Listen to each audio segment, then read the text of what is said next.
21-րդ դարում մենք ոգեկոչում ենք 20-րդ դարասկզբում եղած մեծ ոճրագրծության զոհերի հիշատակը եւ մենք պարտավոր ենք մշտապես հիշել եւ պահանջատեր լինել։ Դա է օրվա խորհուրդը։ Պարոն Վանեսյան, իսկ իշխանությունների հայտարարություններին, որ պարբերաբար կասկածի տակ են դնում ցեղասպանությունը, ասում են դա այլևս մեր արտաքին քաղաքականության առաջնահերթությունը չէ,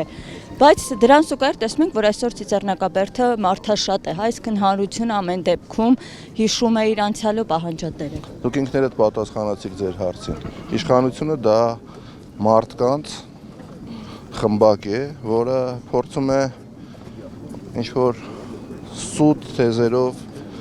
եւ հաճոյանալով թուրք-ադրբեջանական տանդեմին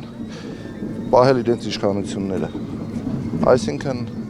իշխանությունը բոլոր քայլերը իշխանության միտված է բացառապես մի բանի իրենց իշխանությունը պահելու։ Իրենք հասկանում են, որ եթե չհաճոյանան եւ չկատարեն թուրք-ադրբեջանական պահանջը, կարող են ստեղ պրոբլեմներ ունենալ եւ իշխանություն կորցնել, բայց դրա հետ մեկտեղ դուք շատ լավ նշեցիք, որ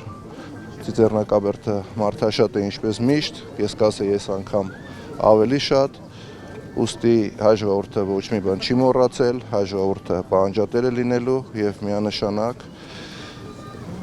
այն կեղծ թեզերը, որոնք օրակարգ են նետում իշխանությունները, ընդհանրապես պետք չի մեկնաբանել եւ նրանց լուրջ վերաբերվել։ Շնորհակալություն։ Պարոն Վանեսյան, ընտրությունների հետ կապված տեղեկատվություն կա, որ դուք մտադիր եք մասնակցել ընտրություններին։ Ցանկացած քաղաքական ուժ